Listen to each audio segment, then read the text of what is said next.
Welcome back to another episode of Game Plan the Podcast. I'm your host, Davis Cole, and joined as always by our producer, Juice. Yo. Today's guest is the host of Combat Veteran News YouTube channel. He is also a black belt in Brazilian Jiu-Jitsu. Please welcome to the podcast, Paul Lewandowski. Let's go. Game plan. Are we rolling, by the way? Yeah. Okay, cool. Okay. Sorry for checking out for a second, but you caught my attention with the Sheik stuff. Oh yeah, so you got to Google the last name. I can't remember. It's like Nayan, right? Yeah. So tons and tons of his results for his brother Abdullah Oh, interesting. bin Zayed Al Nahyan. I don't know how to say any of this. Oh, it's his brother. Okay. But there's one search for him that I actually got through first page is like starting with to Sultan bin Sulayem from Sultan bin Sulayem to Epstein. Ancient secrets, but just talking about like the only time the Sheik Tanun is mentioned is for like an ancient site to the public, visitors' insight to the rich history of like some a island. spam email. Oh, okay. I don't know. realize This it would was his definitely, brother. but either way, if it's his brother, Yeah, right. Wait, like right? it's the UAE. Like What are we talking about? How many siblings can there be? You know. yeah. So We're talking about the ADCC founder.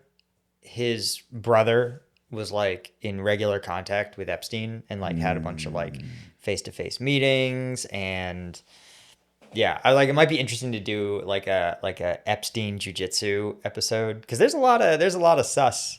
Yeah. You know, there's a lot of like we talk about like the Rogan connection, like all the Rogan guests that are Epstein clients or Epstein affiliates. There's also the whole like UFC, Ellison's, Dana White, like, which is not like Epstein directly related, but also like kind of weird.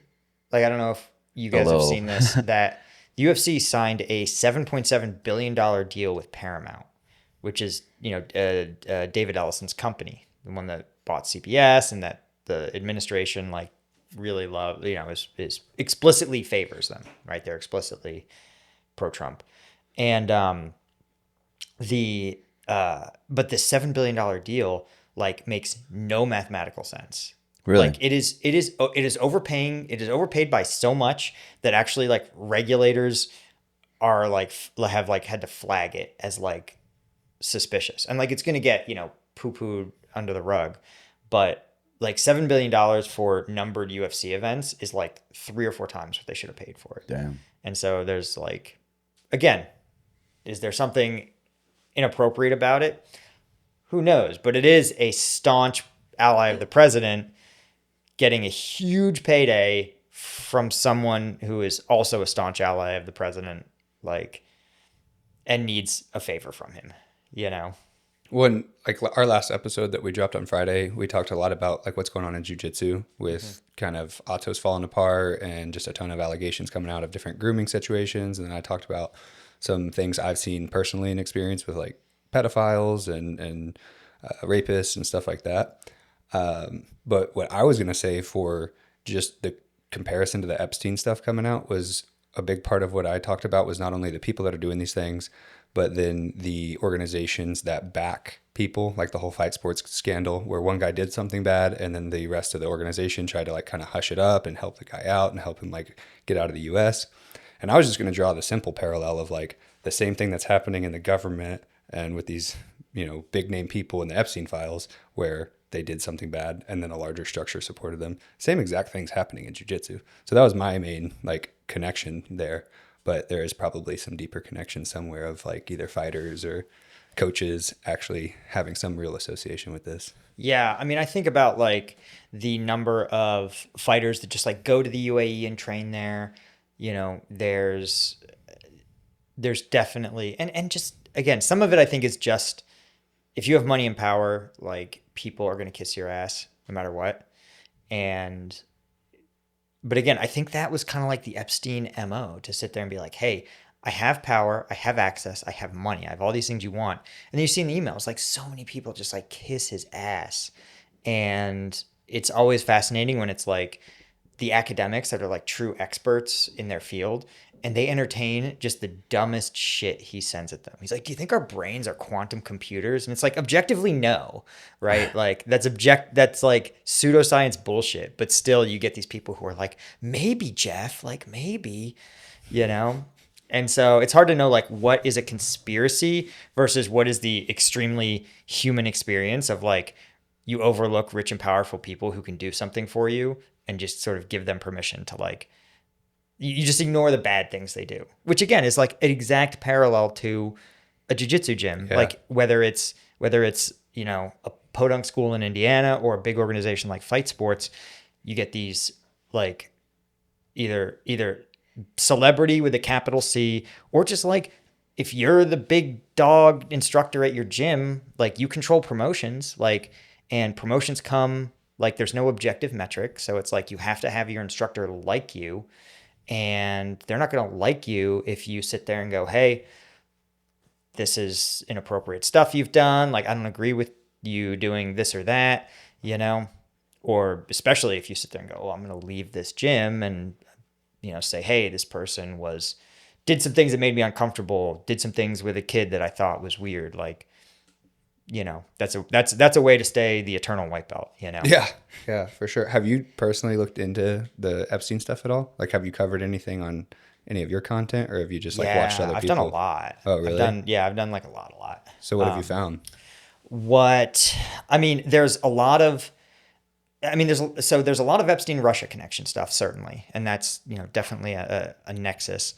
But and there's a lot of Epstein connections with like all kinds of other governments. Like he seemed like he had this role as he could at times be an unofficial representative of a government that couldn't be seen in a meeting.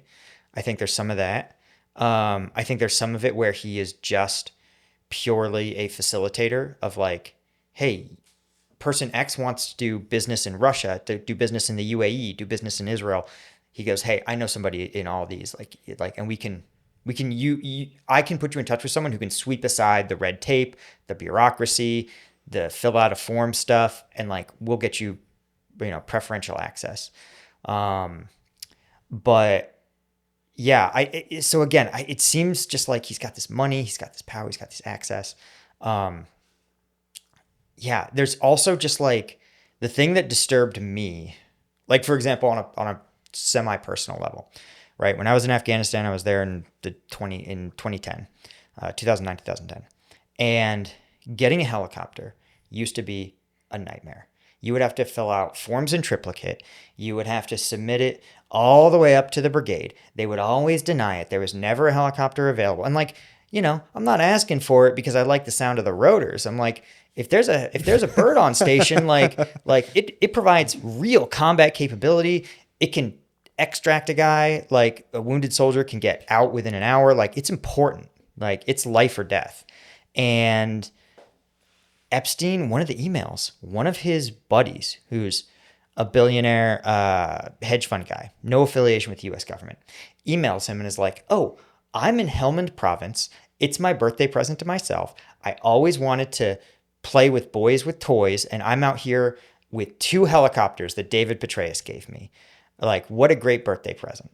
And I'm like, the government allocated 2 helicopters, like during the surge, to babysit a billionaire for his birthday in Helmand?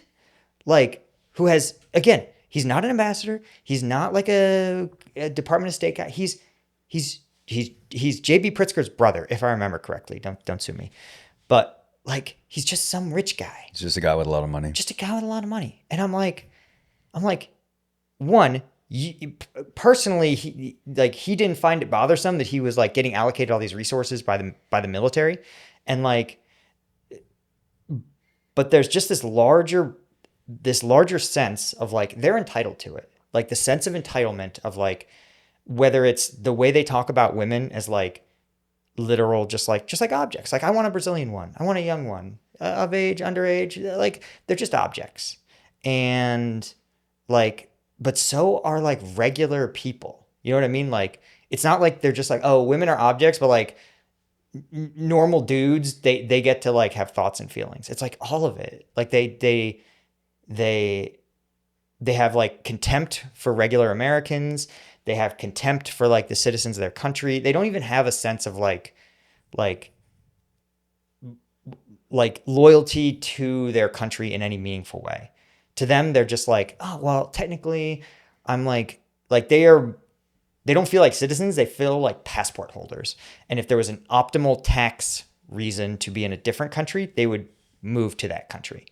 Like that to me is the thing that like kind of pervades all of it. Is just like real contempt and a real sense of just like countries are for poor people, loyalty to your the rule of law is for poor people.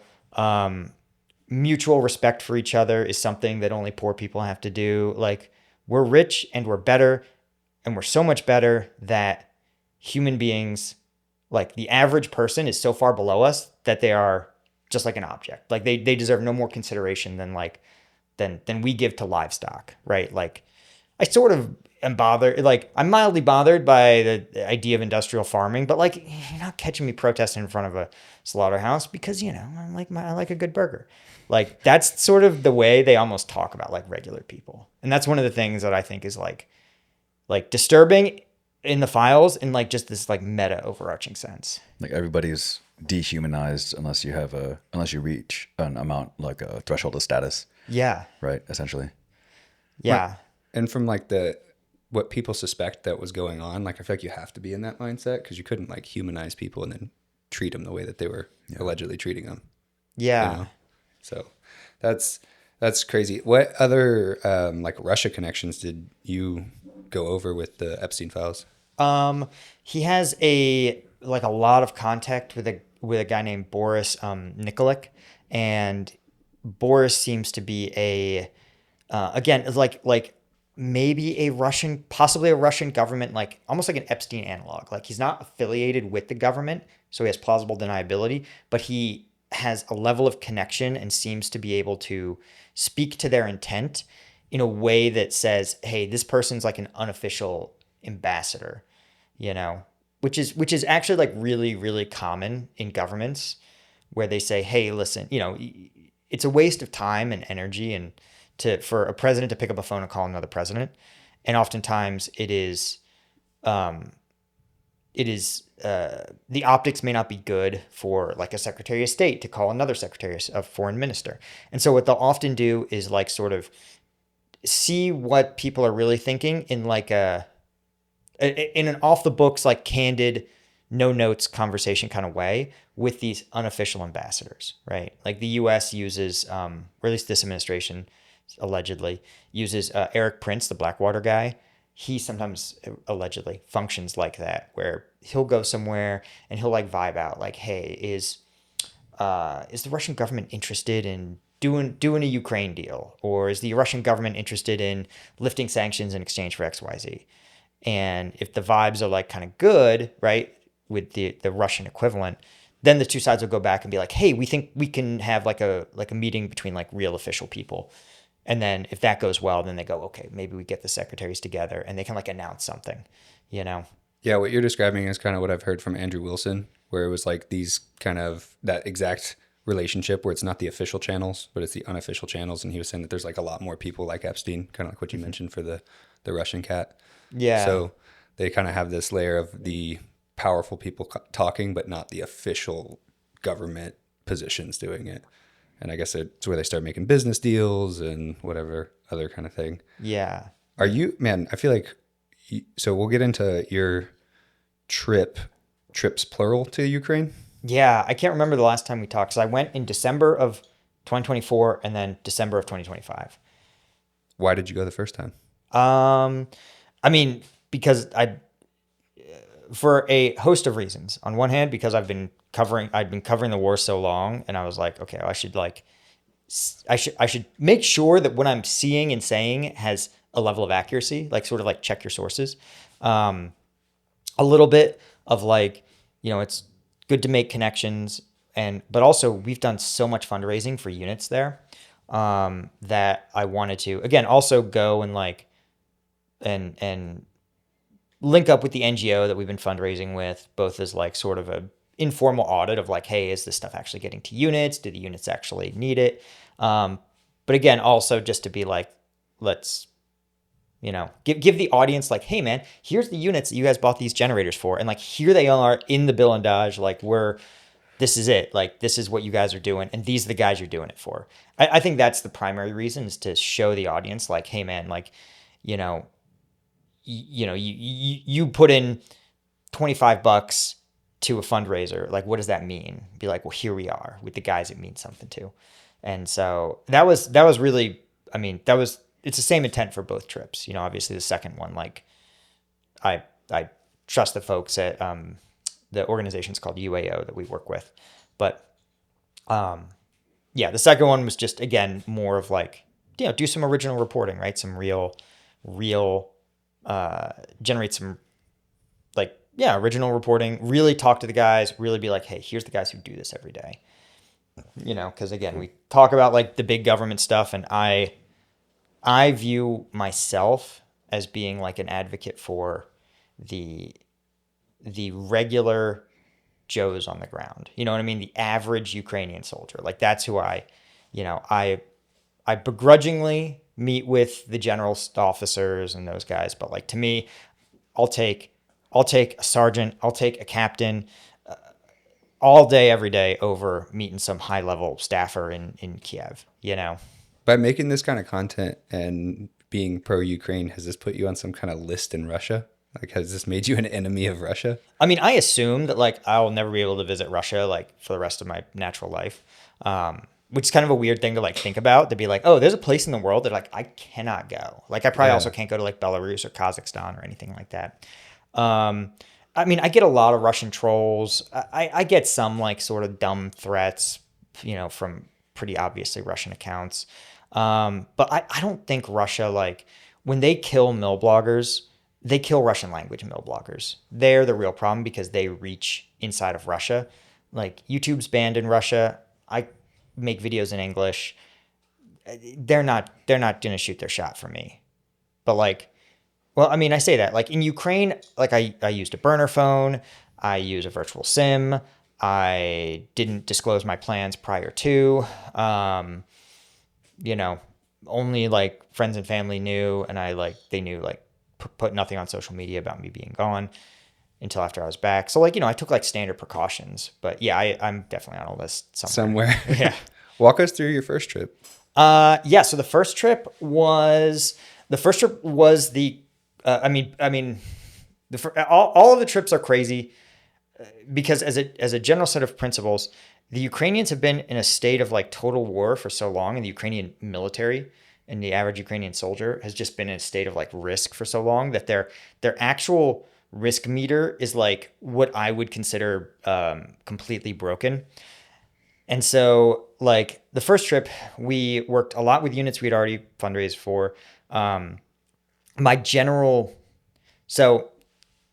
one of the things that was really interesting from the first trip, to give you guys a little context, is that like in the U.S. military, right? The Pentagon like buys a bunch of shit and gives it all to the units, and distributes it down through the chain of command, right? And personnel are assigned centrally, and they are pushed down to the units that have the greatest need. And what that means is that to some extent, all units are kind of the same. Like, one airborne brigade is another airborne brigade. They're not really that different. Ukraine is not like that. These units are extremely independent. They are almost like independent armies that are like loosely controlled by Kiev. And so these guys are doing their own recruiting. Like, you drive around Kiev, there are posters that aren't like join the Ukrainian army. It's like, third assault. When you're with us, your family. And like, or you drive around Kharkiv and they're like, Hartia, the defenders of Kharkiv. Like, they recruit, larger brigades will train their own people, but also the units do their own fundraising. And like, in some units, like Hartia, they're a corps now, but this corps brigade, 50% of their combat power comes from fundraised donations. like drones, generators, like 50% of what they use in combat is from like donors. You know, Ukrainians overseas, Ukrainians in country, European, like not European countries, like GoFundMe for Ukraine GoFundMe. war. Yeah, yeah. Like literally No, GoFundMe. literally. I mean, in some cases, GoFundMe, like a European equivalent. Yeah, Wow. yeah. So these are just like such independent organizations, and like it gives them like a very intense insular culture. So like the culture in like we work a lot with a brigade called Liu, which is essentially a combat brigade assembled from police units. Police units usually in the occupied regions where the police would have been forced out. They were reconstituted into these battalions and later brigades and formed kind of the core of Liu. But like they have a unique culture specific to them, you know, that like looks kind of more police-like. But like Hartia, right? Hartia was originally a like random militia. They said they were originally 14 or 15 dudes in the city of Kharkiv who were like, well, if the army isn't here or the army needs more people, like we're just going to get guns and like we're going to go and like man positions with the army. And they just grew and grew and grew. And that shows up in their culture. Like they're way more chill. They're way more like, it's almost like the gamer brigade. Like they're very interesting in that way. Like they really, it's just the vibe. It's just the vibe. How do, what's like the primary method for everybody to recruit?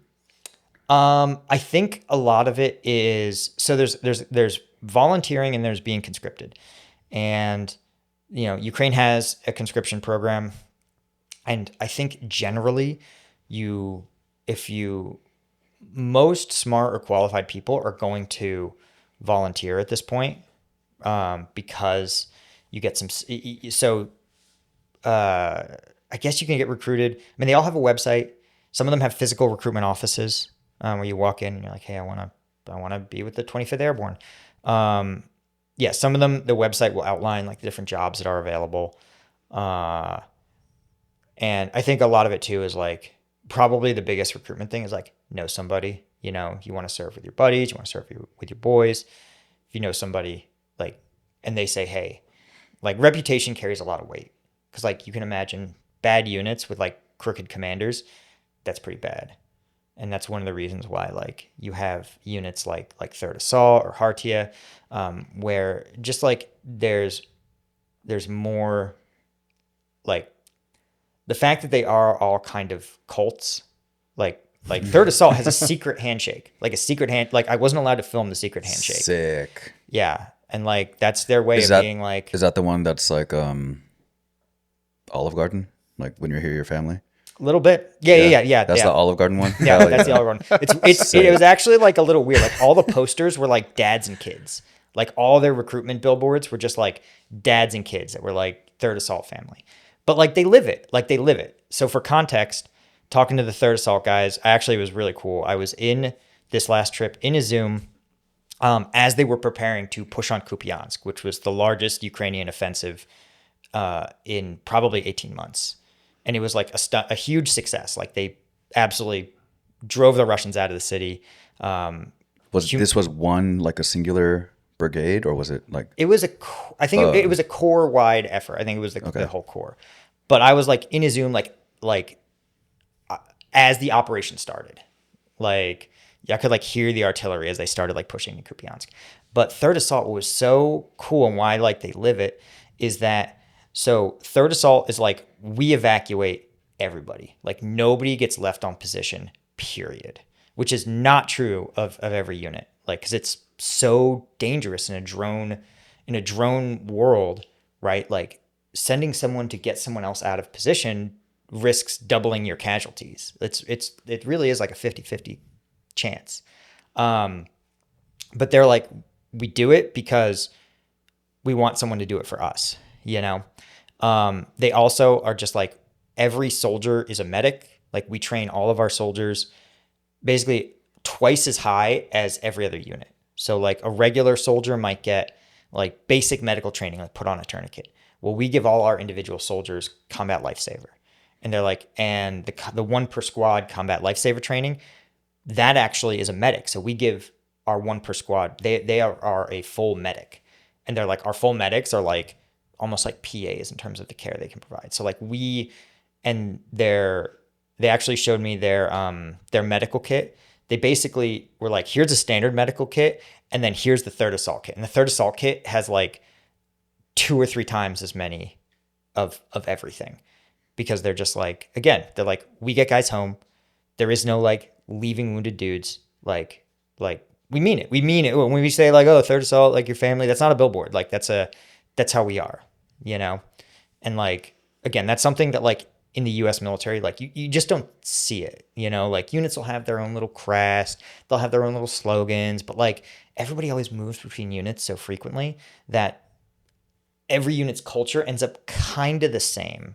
You know, there's some people, like some of the airborne units can get a little crazy, can get a little kooky, but like generally you just don't see stuff like that, where units are like, we don't care what the central government says, like this is how we do things.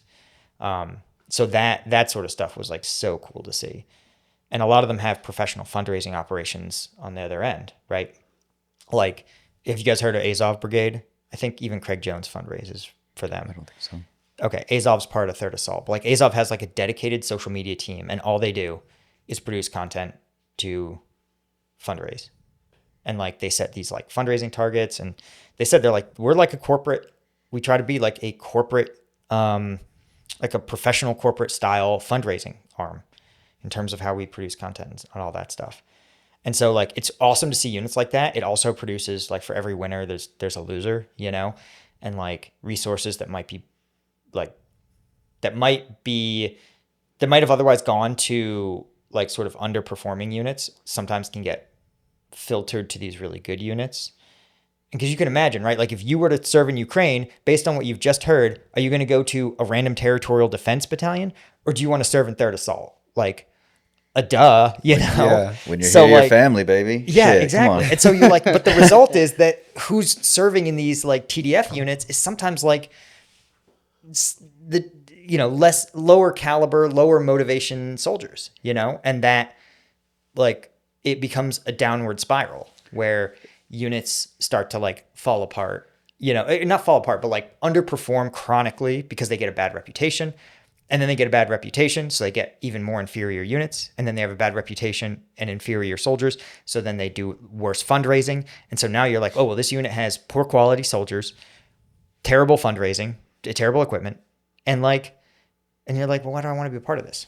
But again, that's for like, you know, there's a reason Third Assault was clearing Kupiansk and not some TDF, you know. I imagine there's like, I don't know, not necessarily opportunities, but situations that happen where like a smaller unit will get kind of consumed by a larger one and be like, come on, kids, you know?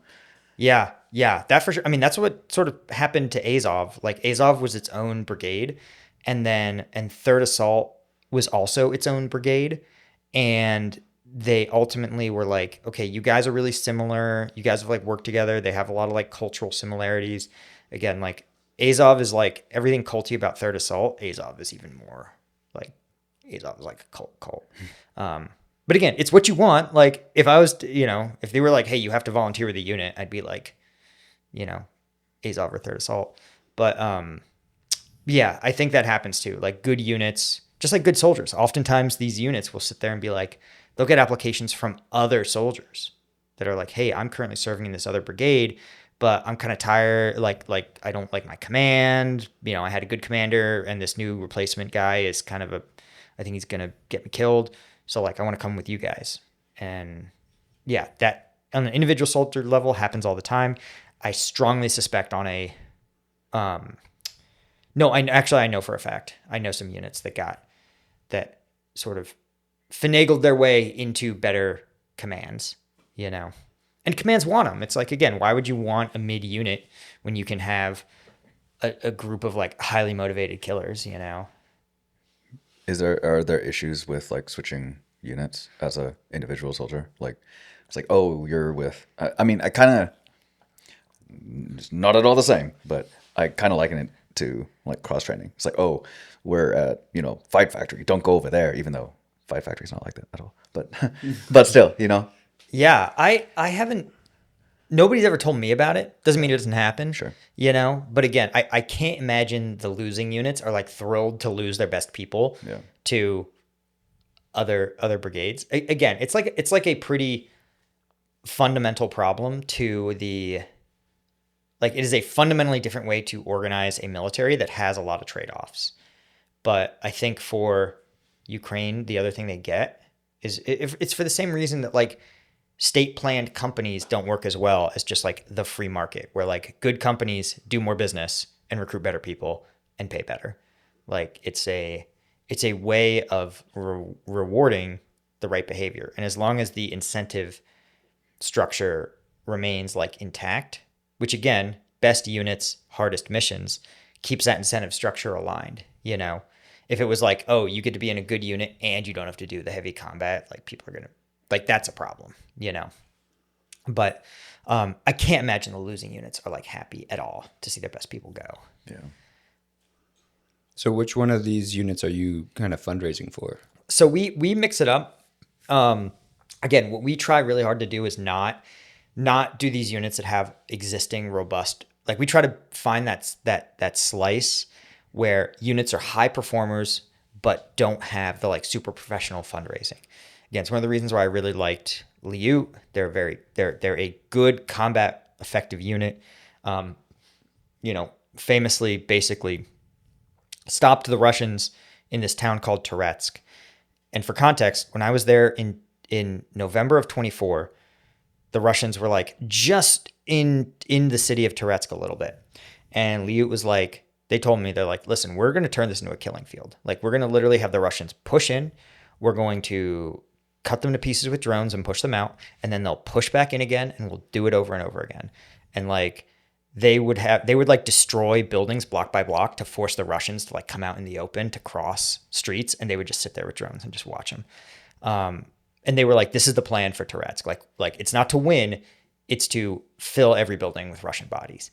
And when I came back a year later, they had done exactly that. Like the Russians were on the other side of Toretsk, so 12 months and probably something on the magnitude of like, I guess and say there's maybe like in the tens of thousands, maybe as many as 50,000 Russians like killed in this city.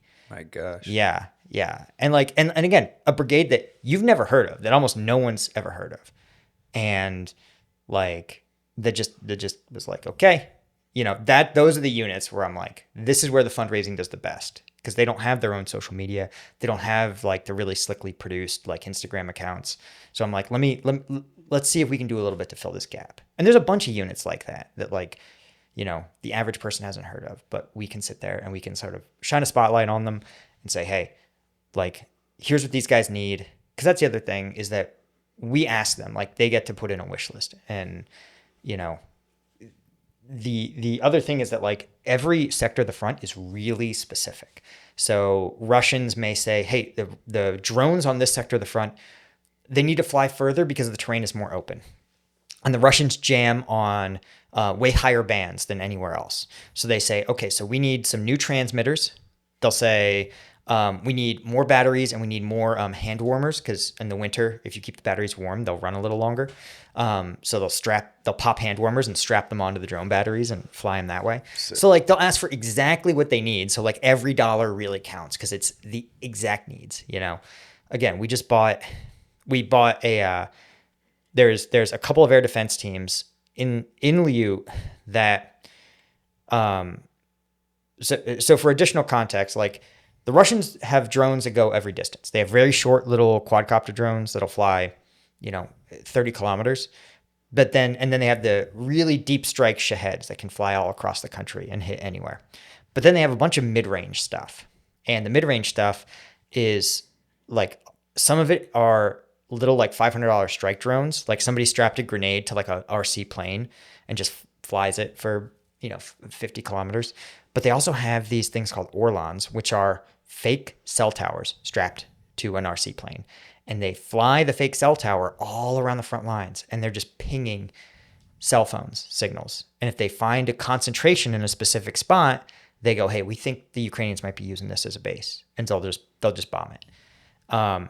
And that's why I had to use a burner number, because if they pinged an American number running around Eastern Ukraine, the Russians are going to be like, well, this is an easy one, you know? So we have these air defense teams that send up their own drones to knock these things out. And in the winter, these guys were like, hey, you know, Are it's dark. they identifiable from the ground or Yeah, from they have however special okay. radars, like short band radars that are like less.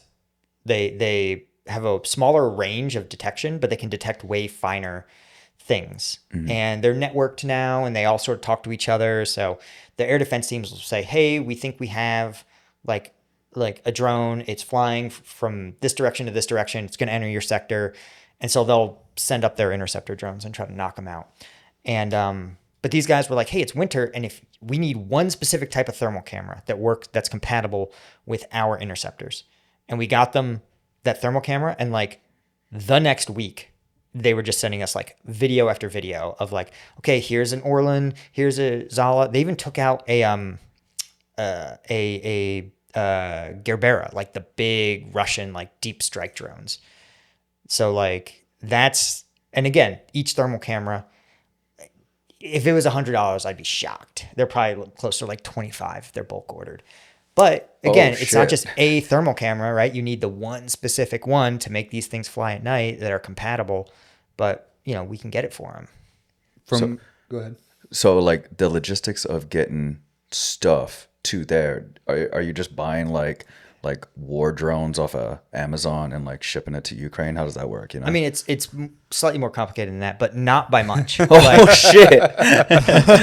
Yeah, like a lot of this is civilian gear that every one of these units has their own drone labs in just rando houses. Like they try to make it really dispersed and really like anonymous. So like a house like this, you'd probably have like a bunch of cots in this room, and basically every other room would have just workbenches of dudes with soldering irons, just like modifying drones, and then just stacks and stacks and hundreds of drones stacked up, ready to roll. And but they're all civilian parts. They're civilian, like you could buy everything on a Ukrainian strike drone off of AliExpress or Amazon, except for the part that goes kablooey, right? The what was the big drone, like strike drone? You said they can go. Gerberas and Garans are the two. Gerberas and Garans are the two like deep strike drones. So I imagine they're not like assembling these from civilian parts, but they're getting like a base frame or something like that. Yeah. So the Russians, I imagine like a Lego kit, you know? Yeah, that's actually a really good analogy. So the Chinese have to beat the sanctions. The sanctions are like, hey, don't send Russia military gear. So the Chinese go, we're not sending them military gear. We're sending them carbon fiber wings. We're sending them a high def camera, and we're sending them a video transmitter, all civilian equipment. What the Russians do with it inside of Russia is their problem. Now, obviously, if the Russians are ordering, you know, the stat that they said in Ukraine, and I believe it, is that 40% of DJI's production gets shipped to Russia. Russia no realistic person thinks that Russia is ordering, you know, 40,000 Mavic drones a month. Okay. Like, no, there's not drone photography is not that big a hobby in Russia, you know, but China doesn't know where they're going, and Russia doesn't tell them. And so, you know, and then again, Russia manufactures the actual munitions in country. And so they're able to, you know, convert them into weapons like pretty easily. So essentially these larger like strike drones come from something like a DJI big something. No, like so yeah, I mean, I don't think they're made by DJI, but I think they are. I mean, they are like. It is performative. The Chinese know exactly what they're manufacturing. There's no other use. There's no other realistic use for this, you know, other than like probably a niche agricultural, like surveying use. They're probably labeled as like survey drones or something. But again, it's not like the strike drones, you can kind of squint and be like, oh, yeah, like the hobbyist drones, truly dual use.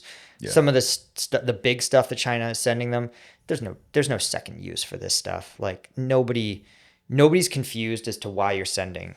Like the frame is really distinct and iconic. Like you can't miss it, and you know exactly what it's for, and it's very public. But the Chinese want plausible deniability, and the Russians give them that.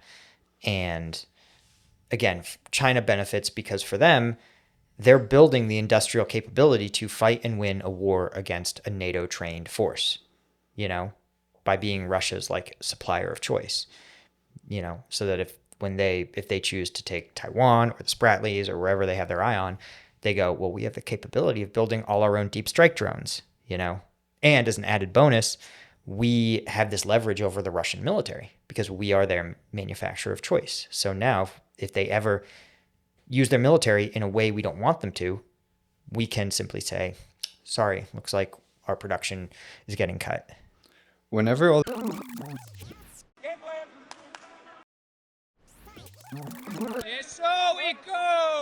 this started, that was like this war started 2022. Mm-hmm. Did you expect yourself to fall into this role where you're going to Ukraine and you're helping raise funds? No, I mean, I don't think anybody thought it was going to last this long. And it was really, a lot of it was like audience demand driven. The audience would be like, hey, I see these videos online. I don't have any context for why military units are doing this thing or that thing. And so I got into it by just like explaining like, hey, here's the tactics that they're using. Here's sort of the thinking. Here's why these units are making the choices that they are. And, as I did more and more of it, I engage in objective reporting, but one of the things I always say is that like the truth it has a side, and like, it's like the flat earth debate, right? Like there isn't a debate. The earth is round. It's a globe. There's people who believe in the globe and people who are wrong. So like, and so like a lot of times people would go, I'd say objectively true things. Like Russia has invaded Ukraine. Like Russia is the aggressor. Russia committed war crimes. Like it is a war crime to strike apartment buildings. It is a war crime to strike civilian hospitals. But saying these objectively true things, I would get a lot of like pushback from pro-Russian sources. They even hacked my channel at one point, like, and it became, so people sit there and go, oh, you're like pro-Ukrainian. And like, I have criticized the Ukrainian government's choices. I've criticized their allies' choices. I've criticized some of their decision-making. Like, I'm not a shill for any government. But like reality has a side. Like there is an aggressor and a victim, It's like someone breaking into your car and stealing a bunch of stuff out of it. And then you call the cops and the cops like, listen, I don't have a side here. And you're like, what do you mean you don't have a side? Like my window's broken. He has all my stuff. There's a side here and I'm the victim and they're the aggressor, Yeah. And so there's some of that. Like that is a very common Russian disinformation strategy to create, to reframe a like debate of like a victim and aggressor debate into a political debate, or like there's two sides, who knows what the real, like there's two sides and they need to hash it out, or like, oh, this is a debate over politics, or this is again, like to turn it into like a two sides of both sidesism. And once you start to see how often that it's really effective in like the social media era to take a one-sided debate and massage it into a two-sided debate, and then create like confusion and paralyze people from taking action, et cetera, et cetera. That's a great way of kind of understanding how you fall into this position. So now we've talked a lot about drones since 2022. It's 2026 now. What has been the like warfare evolution in this war as it relates to drones? It is like a not fully dronified warfare, but it is the drones dominate the battlefield, like in a way that is hard to understand if you're not there. So sort of like in World War II, right? Like the machine gun and artillery kind of took over the battle, or World War I, excuse me. it took the machine gun and artillery like took over the battlefield, and it created this no man's land where basically human beings had to spend the minimum amount of time there to survive. Like you got up and over the hill and into no man's land as fast as possible. Like you got over that as fast as possible because it was so dangerous. And the analog now in Ukraine is what they call the kill zone. And the kill zone is the same idea. There's an area where the drones can operate with such impunity. The nicer word is like the transparent battlefield, i.e., there is no secrets. Every person can be observed. Every vehicle is observed. Everything it can be observed and identified, and within this kill zone. And human beings, basically, the difficulty is that you have to get a human being into positions, into a bunker, a hole in the ground, essentially, is where they're operating out of. And the entire war is within these kill zones where you have them like pockmarked with positions with 2, 3, 4 soldiers in them. And the soldiers hardly ever come out of their bunkers. But there's also like Russian positions, and they're not lines. Like you might have a bunch of Ukrainian positions forward of a bunch of Russian positions. Russian positions and Ukrainian positions could be within 200 meters of each other. But if the drones can't find them, then they can just sit there that close. And only once a position gets identified, then whichever side identifies it tries to eliminate it. So they'll usually start with using drones. They'll start with attack drones. They'll use bomber drones. But if that doesn't work, they'll tell one of the guys in this other bunker, be like, hey, you're the team closest to this Russian bunker. You got to get out and you got to push into it and you got to throw a bunch of nades into this bunker and blow it up and kill everyone in it. And like position by position, bunker by bunker, like that's the war. And you see like the act of climbing out of the bunker can expose you to those observation drones and you get you spotted and get you killed. But there's also just like any other sign of life can do it. Like if you have a bag of trash, right? Because these guys are living in these holes in the ground for 90 days, sometimes even longer. They'll, you throw that bag of trash out. It was, and a Russian drone operator says, hey, that bag of trash wasn't there yesterday. They go, that position's occupied. And they'll throw drones at it until it's eliminated. So it's like, it is like dominated by drones in a way that is hard to conceive of. It is like a Terminator Skynet level of like hellscape, and like truly it is like a kill zone. Like you cannot go in there, and it is almost bizarre how like, and the threat is pervasive. It's not like if you're outside the kill zone, it's safe. We went to, again, in Izum, where, we were like getting coffee at like a trailer, and some teenage Ukrainian girl like was serving all the military guys espresso. And they were just like, yeah, we probably shouldn't be, like our military escort was like, yeah, we probably shouldn't be here for too much longer. And I was like, oh, why? And they're like, well, 45 minutes ago, the Russians put a 500 kilogram bomb just like 800 meters that way. And I was like, and he's like, yeah, it was like a medical stabilization point. Like, we got like, there's a lot of casualties. Like we should probably shuffle on out of here. Even getting into some of the positions we were driving to, like my escort, we were going to like a different kind of headquarters. He was like, hey, seatbelts off. He's like, because if you see a Russian ambush drone sitting on the road, just bail. Just bail out of the car and run to the tree line, because they'll sit in a low power mode with just their camera running and just watch for a car. And then when they see it, right, they'll turn on the engines and raise it up and just strike the car. Because they're like, it's close enough to the kill zone that like you're probably going to hit a military vehicle, So it's just one of those things that's like, it's bad everywhere. It's like the kill zone is just another level, The what is it? Assault drone, ambush drone. I was gonna ask, is it safe to say that the majority of the drones are airborne? Majority, yes, but okay. There's a growing use of these ground drones. Can you paint us a picture? What's it like? Are we talking legs? Are we talking robot dogs like Black Mirror? Are we talking treads? Are we talking delivery? Like you know what I mean? Like yeah, it is. It is not. It is a powered wagon That is what they are. Sorry. There's little powered wagons. There's one's probably the size of like a trailer that you would carry like a bunch of BMX bikes in, or like motocross bikes.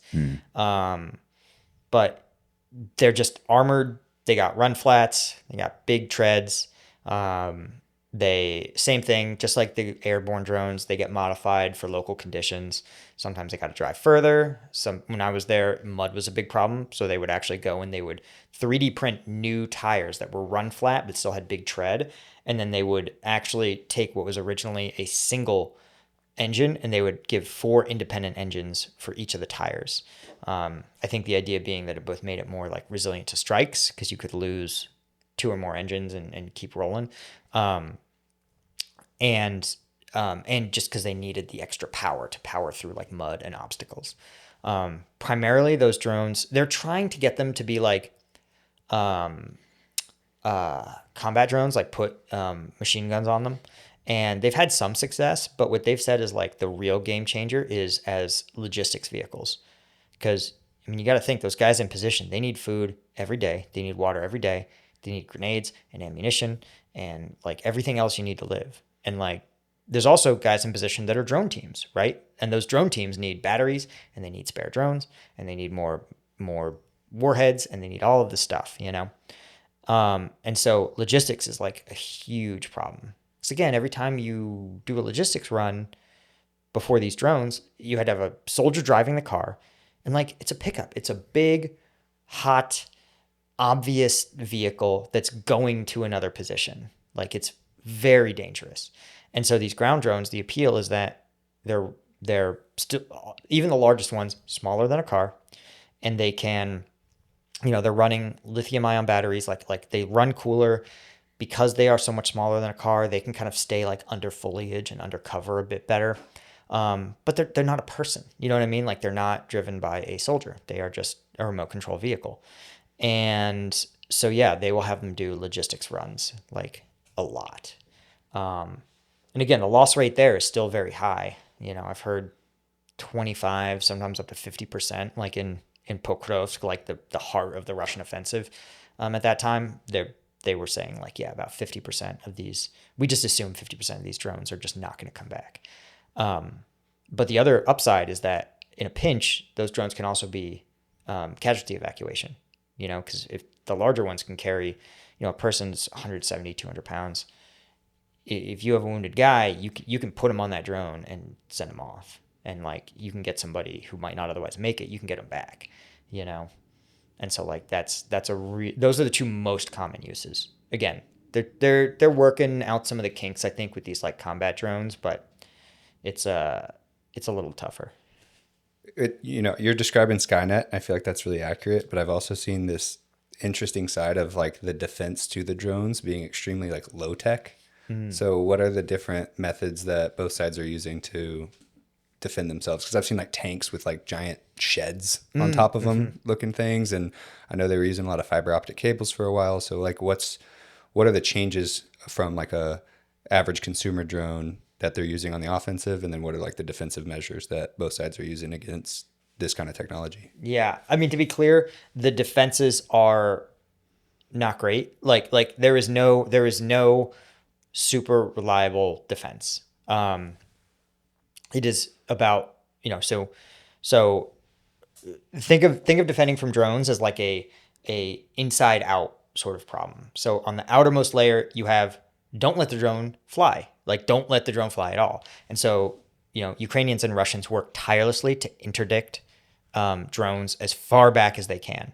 Like we filmed drone warehouses in like Kiev and Lviv, and the guys were like so strict. We couldn't use any of the footage because even the interior of the building would presumably give a Russian analyst a layout of a drone manufacturing building.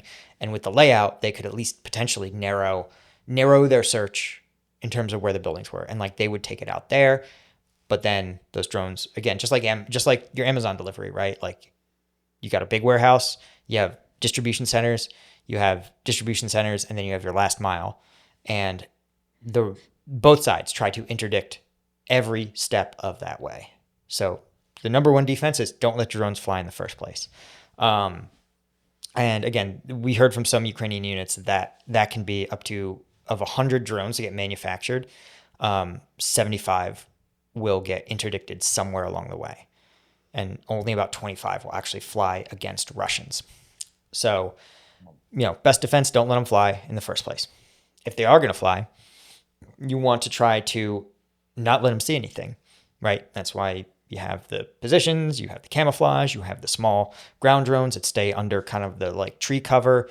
You try to fly between day and night, like you try to operate between day and night, or like when I was there was incredibly heavy fog, and both the Russians and Ukrainians basically were like, there's fog, drones can't see anything. So they were both just like turning over people, pushing logistics into positions, getting fresh folks in, moving their logistics forward. The Russians were just like pushing, big like motorcycle assault troops. It was just like, it was like a flurry of activity, because if the weather is basically foggy, super windy, super rainy, the drones can't fly. And if the drones can't fly, like that's your time to like move everything. And so, you can also like just have like operate in conditions where it's hard for the drones to see you. Or you can jam them, right? You can jam the actual video or radio connection with their operators.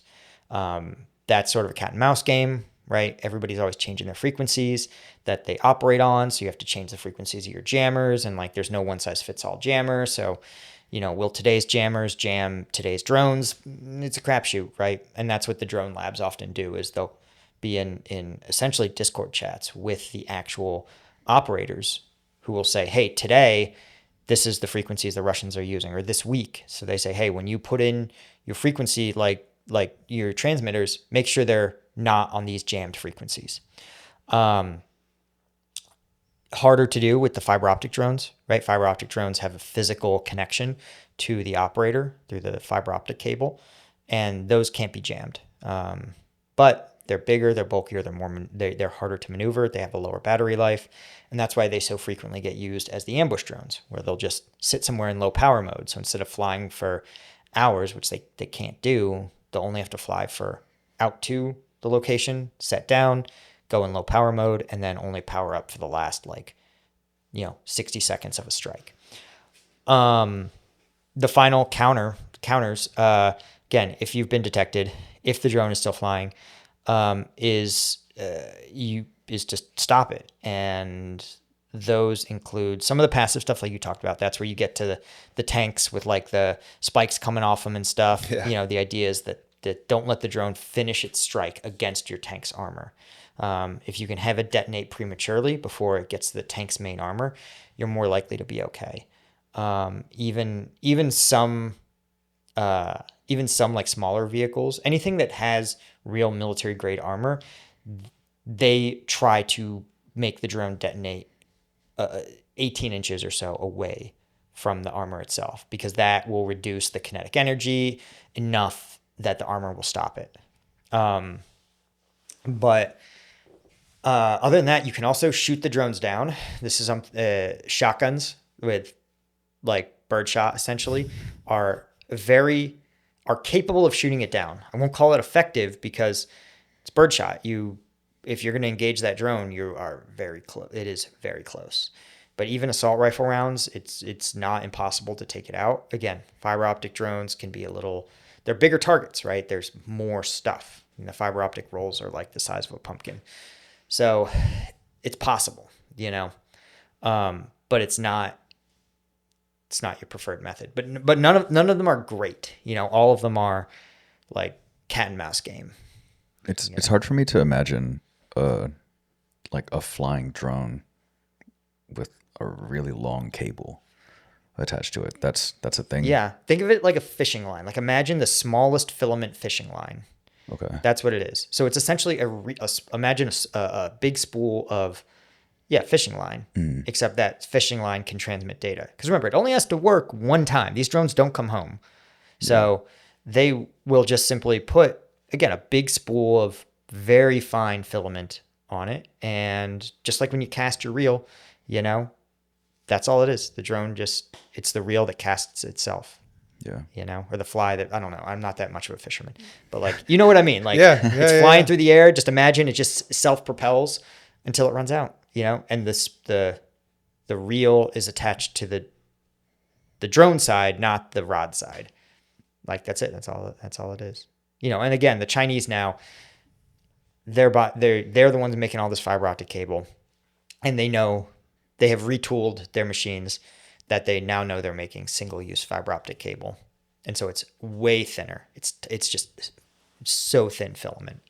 Because before it was like the fiber optic cable, you know, that you have on your internet, like pretty heavy stuff. Yeah. But now it's so thin, which again, the Chinese like, what do you need single use fiber optic cable for?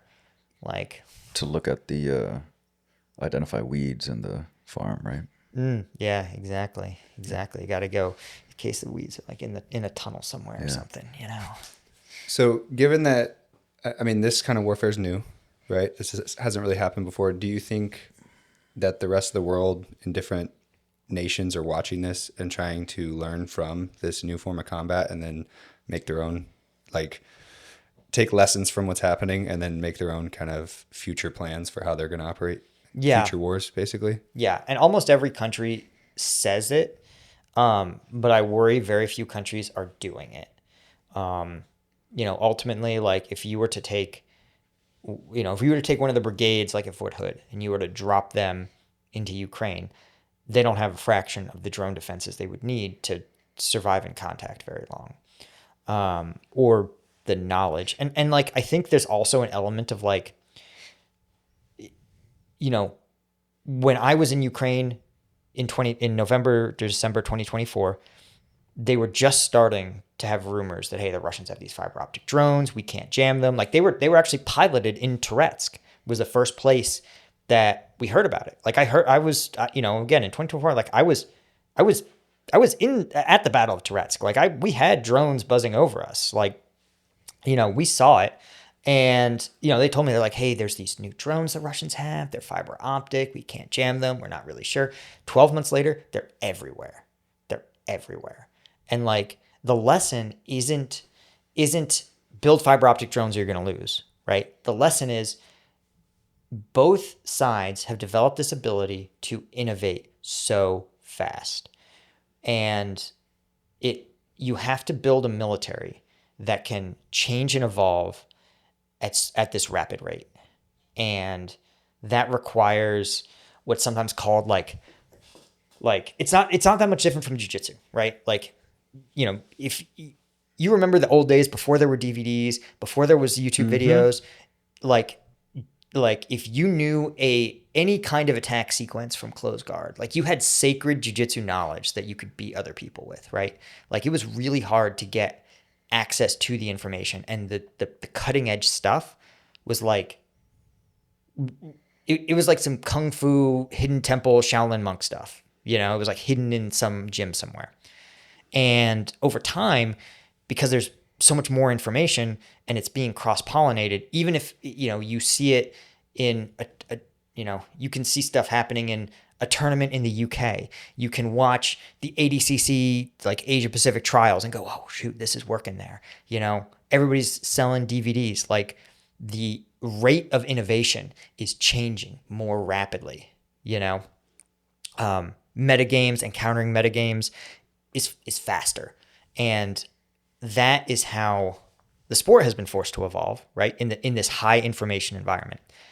And that's how militaries have to evolve too. They have to develop the tools to go from, we see the problem, there's this new problem, diagnose it, develop some kind of countermeasure, test it, and then refine that countermeasure. And you have to be able to sit there and go, what are they going to do to stop this countermeasure, and how can we be ahead of that? Again, something that any high-level jiu-jitsu athlete is going to tell you. Like, you know, yeah, you watch a guy compete last year, but you don't know what new tricks he's going to come out. Like 12 months ago, you might as well be watching a different fighter. And, you know, there's always the next meta coming, and you have to be not just ready for it, but you have to have a system for learning that meta, integrating it, refining it, like gaining a true understanding of it, and working at least to counter it, if not add it to your own arsenal. From your past military experience, do you see any technologies that maybe the U.S. military still trains in, or stuff that both the Russians and Ukrainians have that are more obsolete now? Yeah, all of our, at least, I mean, I haven't been on active duty for over 10 years, but the information, like what sometimes is called like battlefield awareness, but just like the ability of units to share information, the Ukrainians, their system is called Delta. And Delta's a bunch of things sort of in a single secure app, but Delta is Delta is a Discord reskin in part. Like just like when you're gaming with the boys and you're all on Discord and you all screen share each other's screens and you're like it like flattens communication. You can see literally what your buddy is seeing. Yeah. Hell yeah. They have that. They have, and I don't mean like it does the same things as Discord. I mean they literally took Discord software and reskinned it. Some of the guys appear to be using their Discord handles. Like I saw a drone team that was literally like Lucky Duck 649, and his profile pic was like a rubber ducky. That was Shout out, Sweaty Thong. Oh, boy. shout out, exactly. But like they combine that with like Google Maps, so it's like you can sit there and be like, okay, or like one of those like Google Map overlays where you can like drop pins and like everybody can share it. So like you saw a Discord group chat and you would pull up like one click, you would see the map of where everyone was and who was in what chat, and you could click on each individual position and it would pull up actual video updates shot from the position. So you knew exactly what they were seeing, what conditions were like, you know, I mean, it's a level of like information transparency that is that like would feel totally familiar to a gamer. I think that's what bothers me, is that it is so superior to what the U.S. military fields, and it is absolutely completely normalized among, again, gamers playing Call of Duty, like me playing Arc Raiders with the boys. Absolutely the most typical shit, but the U.S. military just like doesn't have it. Yeah, as you were saying that, I was actually thinking about those all the stuff going on in Minnesota where these people are like tracking the ICE agents, and they're actually doing exactly what you just described. Mm-hmm. And I could see how they might be even ahead of the curve if they're pretty much doing like you said what the Russians or the Ukrainians are doing, where they're just watching them and sharing all that information in real time and using the maps in the same exact way. Yeah. It's like it's surreal how effective this technology is, and it's just like a testament to just like, again, the innovation cycle where you're just like, okay, everybody else, the average person, you know, is able to have more organizational tools and be more effective than the US government. And like, it's with no training, right? Like these are like, you know, the people protesting ICE in Minneapolis, like these are like, they're just normies. This is like a part-time job. You know what I mean? Yeah. They're just like, oh yeah, I went to work and now I'm going to like, you know, pull up the signal chat and pull up the ICE tracker and like, you know, see where I can and do my part. Like the average person that can use a cell phone can do that. Right. Yeah. And you're like, you're coordinating and collaborating in a way that is superior to like trained law enforcement, superior to the US military. Like that alone should be something that like the military should like look and be like, hey man, this is probably like a red alert moment, you know? Well, and I'm sure that like in our military at the top, there's that available to the special forces guys at the tippy top, but probably not like ubiquitous amongst like the rest of the forces. You know, I imagine there's like meta glasses for the guys that went to Venezuela and they're streaming that back to the White House kind of thing. But I could imagine like in bulk, they're not really training people for that kind of stuff. Yeah, I'd be so curious to know because the flip side is that, you know, the U.S. military is like, hey, it's got to be secure, right? It's got to be like unhackable, and that I think is like a deeper problem because the Ukrainians, they somehow got Delta secured, and it seems like it's like they built like a very secure like shell and then just put all this regular software in it, you know, or just like regular made software in it. But they assume some risk, you know, like it's on the regular internet, you know, you could go to, I think it's like delta.ua.mil or something, but you could go to the login screen. Like, I mean, I'm sure they would immediately boot you out because you're trying to log in from fucking Texas. But like, I think sometimes the U.S. military just believes it needs bespoke stuff because it says like, well, what if someone hacked it? But like, what's the word I want? There's like a trade-off, right? Like at the end of the day, Delta Force going in to snatch Maduro. Like, do you think the meta glasses would have gotten hacked in the 90 minutes the operation took place? Like, probably not. Yeah. You know? And like the military just doesn't operate that way. They're like, it's perfect or we don't use it. And again, that like perfect or we don't feel that mentality is why like equipment is very expensive. It takes forever to get to the field. Because remember, like even if you're a Delta Force operator, you can't build meta glasses. You know, you can't build a Delta, like they're not software engineers. So even if you're an elite soldier, you need to have the ability to like get contracts with people and get contracts that are secure, right? So like if you wanted to build a US military Delta system, you know, like a Ukrainian analog, well, who's going to build it? You have to have vetted US contractors, vetted US software engineers that build it. You have to have like some kind of service or updates or something. Like the rules around security and contracting regulations. Like again, that's something that even if you're the best soldier in the world, you like that's not their job, you know? And it's almost like there's also an incentive problem. So let's say you're Delta Force, right? Delta Force is probably pretty busy and like they probably never go more than like 90 days between missions of various sorts, right? Somewhere in the world. Well, that in some ways crowds out the part where you experiment for the technologies of 2 years in the future, you know, 2 years. And because if you, and it's not like, that's not to throw shade at like the special operations guys. It's an incentive structure. If you don't survive today's mission, it doesn't matter that you prepared for the mission 3 years from now, you know? So like, you're like, hey, you got to win today's fight, but then somebody somewhere needs to be getting those guys and the broader military the tools to win the fight of tomorrow. And that's what kind of like high level offices the Pentagon are doing. And there's a bunch of offices, but it's not clear that they have the authority or the money or the like, or are empowered to like cut through the red tape in a way that's going to be beneficial. You mentioned some numbers on like one of the forces having success in that kind of kill zone you were talking about. What are like the estimates on the casualties in the last 4 years on both sides? Okay, casualties. When you read casualties, just remember that casualties include killed and wounded. And wounded can be everything from a nasty scrape to a permanently disabling brain injury, and everything in between. So the casualties on the Russian side is certainly in excess of 1 million.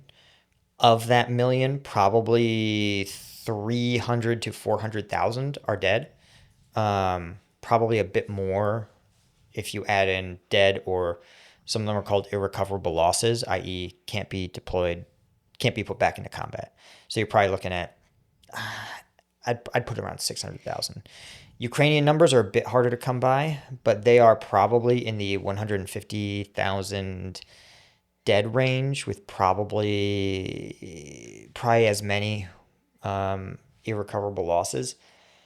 So again, like tremendous loss of life, like tremendous. And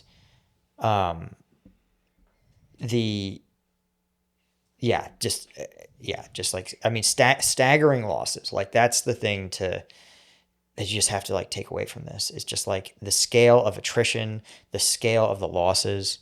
I mean, you got to think like, again, you put the loss numbers, you think about like the 75% attrition rate of drones, and you just start to understand like this is a level of attrition that is almost unprecedented in warfare. So like they did some mapping. I think it was a think tank comparing the rate of advance of the Russian offensives over the last 12 months in Pokrovsk and in Kharkiv to other offensives from the 20th century, and they are slower than even the slowest battles of World War II. Like the Somme, this advance, the Russian offensive's way slower than the Battle of the Somme, which is crazy because World War One is like iconic as being the slog trench warfare that never went anywhere, like just fighting in trenches and going nowhere. And like this is slower than that war. And unfortunately, like I think this is probably like the war of the future. Like this is what it probably looks like, you know. You know what? I just remembered you. This started, was it 2022? Right? And you kind of like found yourself into this role because people were asking questions about it, right? I think we just touched on it a little bit, but have we gone into any of your history at all? Like you said, you wanted to give people like context, right?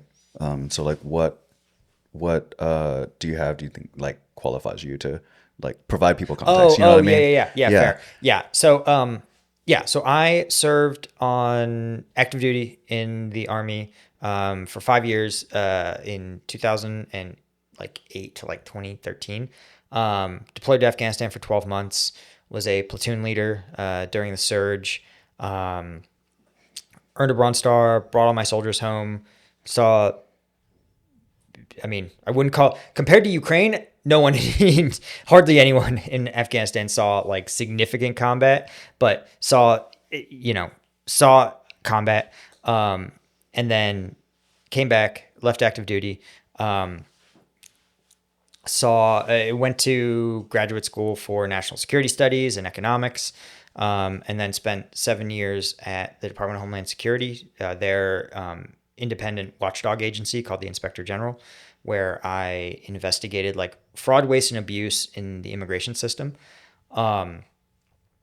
And you know, what that job showed me is like how governments think, because I was in what was called the Special Reviews and Evaluations group, and we would get assigned questions or issues or problems that usually directly from Congress, where Congress would say, hey, we want to understand how did this happen? You know, so a classic one that I worked at in the first Trump administration was the family separation policy, right? Congress said, hey, we see all this news. We don't know what's hype, what's made up, tell us about, are they separating families? Why and in what conditions, and can they reunify them? And so what my office did, or what my team did, is, you know, we flew down to the border. We stood at the border. We interviewed the regular CBP officers that literally stand in at the white line between the U.S. and Mexico, and talk to them like, hey, take us through what happens when a family arrives. What questions do you ask them? What documents do you ask for? What happens if they make an asylum claim? And then we just worked our way back to their supervisor, to a detention center, to the family coordinator, all the way up to the point where I read the official email of the Secretary of Homeland Security at the time. Like we had access to everything in the department, right? And that just let me see how governments think in a way that I think very few people get to access. And so, again, a lot of the questions of like, how does a bunch of Russian tanks driving down a road and then getting blown up by drones, like it seems pointless. And you're like, well, what is the thinking of Russia's high command? What is the thinking of those commanders? And, you know, the time I spent in, you know, obviously my time in the military taught me to be like, this is the tactical decision-making and the operational decision-making. But then to be like, what about the Russian government or the Ukrainian government, like makes them think and operate in this way? And like that, I think is the unique insight that I kind of bring to like analysis of the war. Yeah. And also, thanks to you, we're here today, right? When I started making content 4 years ago, you were mentoring me basically kind of through the start of that. So everything from my first YouTube channel and going viral was in part kind of coached by you. And you also have a black belt in Brazilian Jiu-Jitsu, so more on that.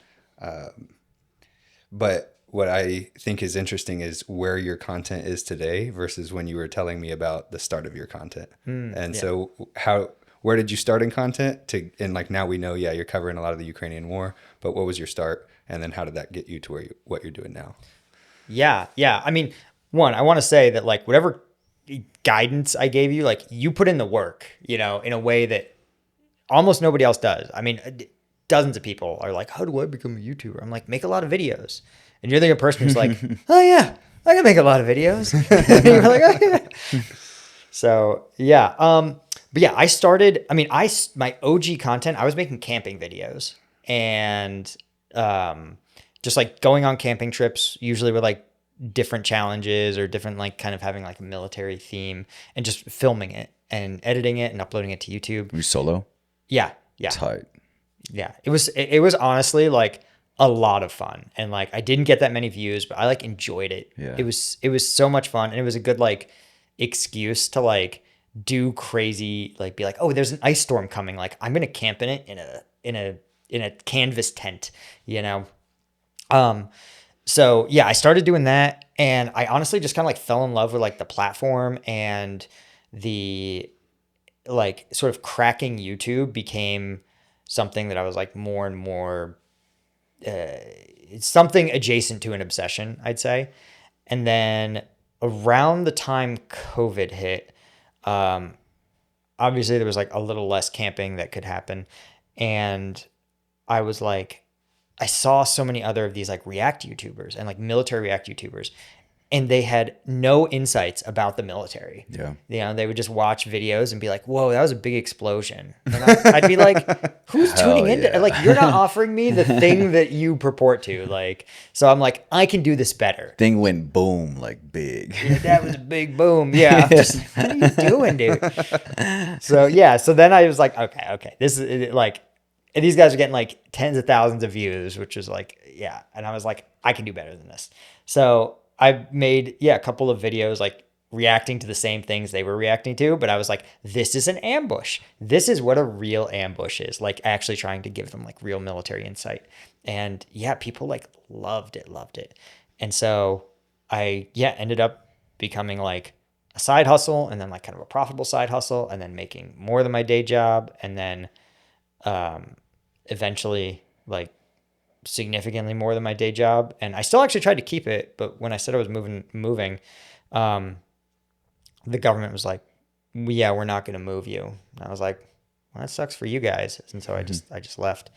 But yeah, doing the React content, like eventually enough people were like, hey, we want you to like react to some of this combat footage coming out of Ukraine. And I did it and people really responded to it. And again, I think it was like giving people a level of insight that they couldn't get on like their CNN, you know, where they would get like some high level stuff and then they would see like GoPro footage of an ambush that would just confuse them. And they're like, how do we, what is the link here? Like, I don't understand why this and then that. And so I think I was able to give that to them and people really have like appreciated it.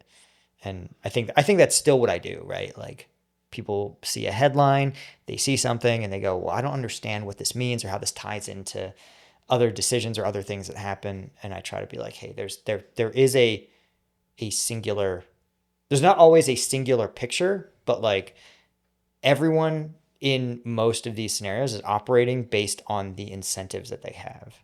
And if you can understand the like individual's incentives and calculus, you can understand why they take the actions that they do. Does a lot of the analysis come like pretty like natural? Like you're able to look at a couple of clips and like pick up like, oh, this is what's happening and kind of clearly communicate that? Or is there like, how much do you have to kind of look up and research and go into, you know what I mean? It's a mix. I mean, sometimes like all the prior knowledge is sufficient to be like, oh, especially if it's like events that like I kind of expected to happen, you know? Yeah. I always give myself the Paul's Right Award at the beginning of the video.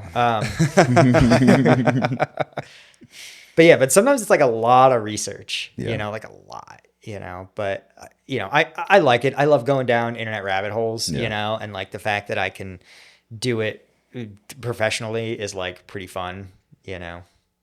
Is there any networking in this? Seems like a little bit of a niche.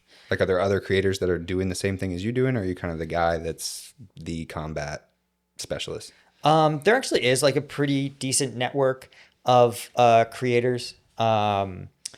I'm signed to an agency that specializes in military creators. And there's a couple that are here in Austin, a couple that I've actually like reached out to and been in touch with.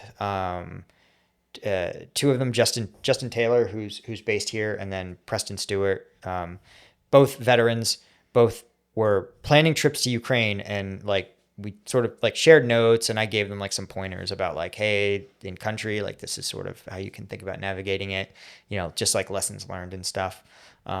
So it's been good. I think it's niche enough, and like YouTube is trying to think of how to put it. YouTube is not as like zero sum as a lot of other industries, where it's like, if you want to watch news content, like you're not like, oh, I can only watch one Ukraine news show today and I have to choose between Preston Stewart and Combat Vet News. Like, it's not like that. You know what I mean? You binge watch stuff you're interested in. So there's less of like you're my competition and more like, you're part of this like ecosystem. It's like it's like two app developers making good apps on the App Store. They're like, yeah, just because they've downloaded my app, they're more likely to download your app, not less. So kind of sticking with the Russian Ukraine stuff, you mentioned to me about the Olympics and the Ukrainian skeleton athlete. Skeleton. Man, it's the weirdest name for a sport I've ever seen. But he got banned or Yeah, this Hold is up. Is skeleton like bobsled but single? Yes. Let's go. Hell yeah. Yeah, I had to look it up. I know shit. Yeah, so Okay. it's just like a smaller frame sled that they came up with like 130 years ago. Yeah, it seems terrifying. It does seem terrifying. I mean, I used to longboard, and like I've done like laying on my board that way, and like you can kind of feel it. It's very fun, but like again, longboarding. I didn't have a helmet either, so your face is close to it. Yeah. But I mean, they're going 140 kilometers an hour. They're hitting like 5 Gs. What do you do? How do you? Is it just like leaning? Yep, little wiggles. Just like little tilts. That's fucking wild. Okay. Anyway. Just imagine, like, yeah, there's always a crazier sport. That's what I've learned. You think it's crazy, it can always get crazy. Wait. Is skeleton the one where you're laying down on your back, head up, or is it? Because I know there's Face one where first, you're baby. face first. That's the skeleton. Face first. They're jumping onto it with a belly flop, and then zooming down that little luge tunnel. Yeah. Yeah. Fuck. So anyway, all right, I'm going to give a shot to his name. Vladislav Hiraskovich. Nailed it. He was the one that's a Ukrainian athlete, got banned because he has this helmet of remembrance. It's got like 20 plus people, I guess, that I'm assuming they either got conscripted or volunteered themselves. So Or just general casualties from other attacks. So they are all Ukrainian, like, international athletes who have been Okay. killed. So a lot of them were Olympians or competed in like the Junior Olympics or were like other high level national athletes who have been killed in the war. Some of them in the service of like the Ukrainian armed forces, but a lot of them killed just by being Ukrainians in Ukraine, right? There was I think a ballerina or artistic dancer or something who, she was like 20. She was killed because a Russian missile hit her apartment building. And, he was like, these are my teammates, right? And he was like, I'm going to like so the IOC has a rule called Rule 50 that says that you can't basically make political displays on your uniform or part of the Olympics, right? Is that International The International Olympic Committee? Fuck, I'm killing this. So Okay. close. So close. Yes, the IOC is like, well, you can't make political displays. And they're like, this is a political display. And he was like, these are members of the Olympic team that were killed that like can't compete because they're dead. And like, he's like, it doesn't contain like Any F Russia. It doesn't contain a Ukrainian flag. None of the images, all of the images are the players in their sport, right? Hockey player in hockey gear, gymnast in gymnastics leotard. Like none of them are in military gear. There's no message about like Russian aggression or anything like that. It's just like, these are Ukrainian athletes who were killed. And the IOC is like, well, this is a political statement, and if you don't take your helmet off, we're just going to, like, you can't compete. And to his credit, he was like, bet. And he was like, I'm not taking the helmet off. And, you know, he was like polite, but he was like, it's not an option. And so they banned him. They're like, you're not going to compete this year. And like, he was, you know, had like medalist potential. Like he had real podium potential. And he even asked, he's like, hey, well, you know, I'm going to appeal this, but like, can I do an official graded run? And then if I'm found to have been eligible to compete, we can make it an official Olympic performance. And if not, it's just a graded run. Yeah. They were like, no. And what is kind of infuriating is that the like Russian athletes are not banned from the Olympics. No Russian no Russian athlete has been banned from the Olympics. The Russian team has been banned from the Olympics, which makes no sense. So they are officially, the Russian athletes are called like neutral individual competitors or something, which is not something that's afforded to any other country. And like you and I can't be an independent athlete in the Olympics. So like it's only the Russians that can get this special title. And in another instance, an Italian skateboarder or something had a Russian flag on his helmet, and the IOC was like, well, it's okay. It's okay to have that. And it's kind of like, well, why is the Russian flag not a political statement? But like names of your athletes. dead Olympians are not like, yeah. And it was one of those things where, like we talked about the false dichotomy debate. This is a classic example of it, to sit there and go, okay, well, like it's political when a Ukrainian does it, but it's not political when a Russian athlete does it, you know, and when to sit there and say, okay, the only athlete banned as a result of the Ukraine-Russia war is a Ukrainian, like, come on, man. And for the IOC to make their official stance, officially they're like, Russia's war of aggression in Ukraine has meant that the Russian team and the Russian flag is banned at the Olympics, you know? But yeah, it's one of those things where the false dichotomy of saying, well, no one can be political at the Olympics, but like the act of banning Ukrainian athletes and enabling Russian athletes to compete, like that is itself a political stance, you know? Yeah. Especially when the IOC itself is like, like the Russians can't do this. This is bad. This is wrong. And so that I think is, again, the like just it's a quintessential example of creating a debate where none exists. You know? Are these independent athletes going to compete for like Belarus or Kazakhstan or just anywhere in the world? No. Just independent. Imagine the Russian team being renamed. So they're still representing as a group together, just not under the name Russia. Right. Instead of the Russian national anthem, they play Tchaikovsky's music, a famous Russian composer. Oh my gosh. They have, instead of the red, white, and blue tricolor of Russia, they just have a white flag. I thought you meant like they could go independent contractor, and if Italy wanted a new athlete, they could just go scoop up a Russian guy. No. No, it's still functioning as a team. It is functionally a team, Just indistinguishable. new flag, new name. Yeah. So they're just saying that you can't name it Russia. Yeah. But okay, that's way worse than I thought. Yeah. Wow. Yeah. So then where's the connection of like the Russia corruption to the IOC? I mean, I think this is the corruption, is like this idea that one, you have to remember, Russia has not been able to compete officially in the Olympics since 2016 because they also engaged in the systematic doping of Russian athletes and had a state-sponsored doping program and then cheated through the Olympic anti-doping testing. And so these guys have like flaunted the rules, but managed to also avoid anything that resembles real punishment. Again, all of their athletes compete. They, like, despite literally a decade of violating like the basic tenets of like the Olympics rules.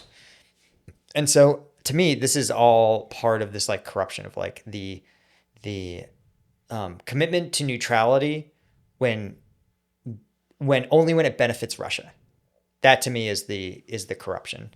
And that's, again, something that like Russia specifically advocates for, right? Like Russia's internal like Olympic committee has said, like, we support this decision. This is a great decision. This is fair for athletes, blah, blah, blah. And you're just like, well, of course you say that. Like, it's beneficial to you and it harms your adversary. And again, for the same reason the Russians had the doping program, is because winning in sporting competitions makes them look more legitimate. You know, it's called sport washing. And it's very important for it's I think it's also like internally important for Putin to be like, see, I'm restoring Russia to glory. Russian athletes are competing. Like, the less he looks like a pariah, the more credible he appears as a leader, both internally, but also to like allies like the Kazakhstans and Belaruses of the world, and to adversaries, right? And so, you know, the Olympics are like enablers of that. Are there any other countries that the IOC has banned, like they've banned Russia? They banned South Africa for almost 20 years during the apartheid era. South African athletes couldn't compete in the Olympics. And like actually banned. Yeah, like actually banned. Like Not like Russia banned. yeah, not like fake Russia banned. Okay, yeah. Yeah. They banned Afghanistan in the 2000s when the Taliban like banned women and banned sports. And I mean, not that I think they were fielding athletes, but they were technically banned from the Sydney Games. There's been several others. But no other in this current 2026 winter. Today Russia is the only like banned country. Okay. I think Belarusian athletes are also banned under the same like the same justification. Just because they're an ally to Russia? I think they were like participants in the doping scandal. I think Belarus has also like enabled and supported the Ukraine invasion. Like, Russian forces like stage in Belarus. What are the chances these independent Russian athletes are still doping? I think pretty high. Yeah, the Russians get smarter, you know. Yeah. They're just like, we just gotta do a little more engineering. Yeah, I don't know where I remember hearing this from, but I do remember some pretty impressive like KGB operations to help pass for drug testing and different things over the years. Where, Yeah. like, they full on use like spy networks to make sure their athletes don't get popped. Yeah. I believe it. I totally. Yeah, I mean, they were like switching out samples. They would basically like take urine samples of the athletes before being doped, and they would keep them in cold storage, and then they would, whenever the IOC people would collect them, the KGB would just switch out the doped sample for the clean one that had been taken months or years prior, and the Olympic testers would be none the wiser. And because it was state backed, right? Like, state passport control, like, you're going to know if an IOC tester enters your country. And so, I mean, now I suspect it's probably even easier, What's your stance on that for sports in general? Like, I know for Olympics, I feel like we probably want it to be like a clean thing just because it's this fun thing of all the nations coming together and competing, and it should have some fairness. But say in like combat sports, how do you feel about doping? On the professional level, I'm on the professional level, I don't care that much because at this point it's pervasive. Everybody does it. I would posit that it is an interesting fact that the era in which Dagestani athletes were unbelievably dominant was also the era when every other country was subject to the WADA, the UFC's most stringent anti-doping protocol, and that the era of the Dagestani dominance is a little less so now that the UFC's more lax drug testing policy is in place. I'm just saying. So you think that they were juicing while everybody else was being tested more rigorously? Now they're still juicing, but everybody else is possibly not getting tested the same. I'm just saying potentially that, could be taking things as well. I'm just saying that Vladimir Putin and Ramzan Kadyrov were really pleased every time a Russian fighter won a title. I mean, I don't know if you saw the video when Khamzat won. He literally got off the plane and handed his belt to Ramzan Kadyrov.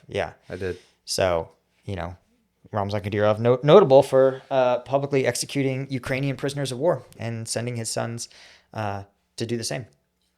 Yeah, and I mean, you mentioned sport washing earlier, and I think that that's like the most classic definition of it, because the UFC is a really popular international sport now, and you got champions in different continents, and so I think it's got, you know, the whole world's eyes on it. So wherever that UFC belt goes, it's going to have eyes on it. And so if you have this like heartfelt exchange of Khamzat giving him the belt and giving him a big hug, it just seems like, oh, he's a supporter of a guy who's a UFC champion. That's just wholesome and good.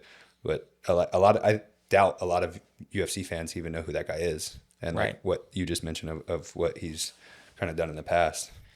Exactly. And I mean, I also don't even think that these UFC fans understand why Chimaev has visa issues to the US and why he can't come over here and fight. And it's because of that relationship, right? And it's because this guy does engage in these kind of war crimes, and he's well known for that.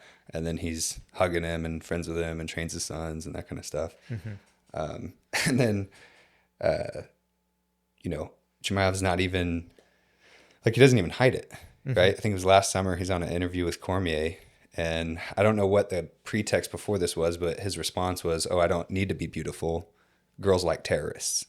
So he's like self-identifying that he's ugly and that he's a terrorist, and he can still get with women because he's a terrorist. And I guess in his part of the world that gets him some. Yeah. But yeah. those are those things that, you know, last episode I was talking about how we went over some of the issues in the sport of jiu-jitsu, and where promoters are eventually going to have to make decisions on working with athletes that do these kinds of things. And I think that the UFC is in a interesting position by having a champion like that makes statements like that and still kind of promotes them, you know? Yeah. I mean, ultimately, you know, you look at the things that like John Jones has done, and, you know, the UFC has continually had his back despite doing, Yeah. you know, not, I mean, John Jones didn't commit war crimes, you know, but like, man, he has consistently done his best. And yeah, like ultimately, I mean, I hate to say it, but like it's ultimately the fans also have a say, you know, like we don't have to buy pay-per-views with Khamzat, you know, we don't have to give them money. We don't have to give them our eyeballs. We don't have to watch episodes where these guys are running their mouth, you know? And like, it's one of the things that has been bizarre about becoming so connected to Ukraine, knowing so many of these like foreign fighters, foreign volunteers there, is that like, these are friends. These are people that like I'm in group chats with, share memes with me, show me pictures of their kids, and to be like, Khamzat and his buddies like actively try to kill them, like actively try to murder people I am friends with. And like, that is a wild, like, it's a wild thought, right? To be like, this isn't like a political debate. It has this element of like, these are like personal friends of mine, and these guys are like actively cheering for it and participating in it. And that's where I'm kind of like, yeah, they don't, I mean, I'm not buying UFC pay-per-views for a variety of reasons. Like, but like, yeah, like it's weird to see how much, again, like you said, they get sport washed into these like UFC champion Khamzat Chimaev. Well, you're like, he's also sanctioned. He's also, you know, a close confidant of a war criminal, you know, like, but like we ignore that. Again, that's part of it. Like so many UFC fans only know him as dominant UFC champion. Yeah, I think so. What I was kind of calling for in the last one is, you know, we do look at combat sports as like, and maybe gyms as like a meritocracy, right? Like the best guy in the gym is the guy that can beat everybody up. The best guy in the UFC is the guy that can beat everybody up. So in any combat sport, you can get to that top position just by being the best. And basically what I was calling for is, if you've done something that's like being friends with a war criminal, I'm actually willing to go away from like the meritocracy of the best and exclude some of the people, like in that example with Khamzat, or like in the jiu-jitsu sense, guys that are trials winners that have a case pending against them in Texas and have fled the country to Australia, right? And it's like, I actually don't care if he is the best of the best.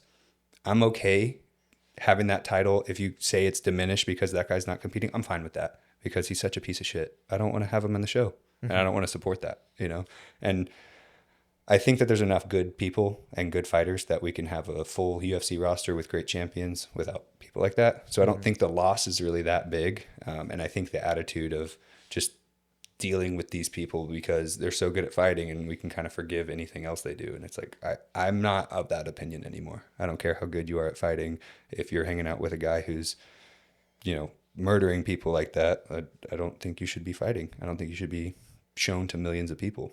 And I hope that our jiu-jitsu organizations kind of follow up with that and don't put on some of these guys that have had all these allegations. I think to your point, the fans of jiu-jitsu and grappling right now seem to be kind of banding together a little bit. So I think they'll have a lot of pushback. But I could see in the UFC, it's a lot tougher. Yeah. I mean, again, it's a lot tougher in part because the UFC has access to like funds and money and marketing that but ultimately they still answer to the fans. They still have to make money every month. They still have to meet their obligations. And like, that only works if the fans tune in. And just like jiu-jitsu, if you don't like the people a promoter is booking, you can just be like, I don't work with you because you book this person. You could say that. You could say a hypothetical jiu-jitsu player or jiu-jitsu manager. Like, there is no obligation, especially in this day and age where like matches are kind of interchangeable. Especially when it's like nobody's making any money anyway. You can sit there and go, hey, listen, you're lifting up this horrible person, and like, I'm not going to be on a card with them, or I'm not going to be in an organization that enables them. And like, that's that. And when you ban him, you'll get me back. Like that, these are all options available to athletes, to any athlete at any level. If you don't like IBJJF and you think they're standing by Andre Galvao more than they should be, then like, don't compete with them. Compete at a regional tournament. You'll save yourself a bunch of money and their stupid belt validation system. Yeah, honestly, now I'm thinking back to our first conversation talking about Sheik Tanoon, the creator of the ADCC. It's his brother that's listed a whole bunch of times in the Epstein files. So that's something that's like a dark mark for the ADCC to have to deal with right now. Maybe there's no major connections between him and his brother, and they kind of have different roles in their country and they do their own thing. But what I mentioned on that last episode was that Isaac Mitchell's a trials winner. So he's earned his ticket to ADCC 2026 in Poland. And so now that's two things that I see that the ADCC has that could be very negative in the public opinion. And I could see why people would maybe not want to support that show this year.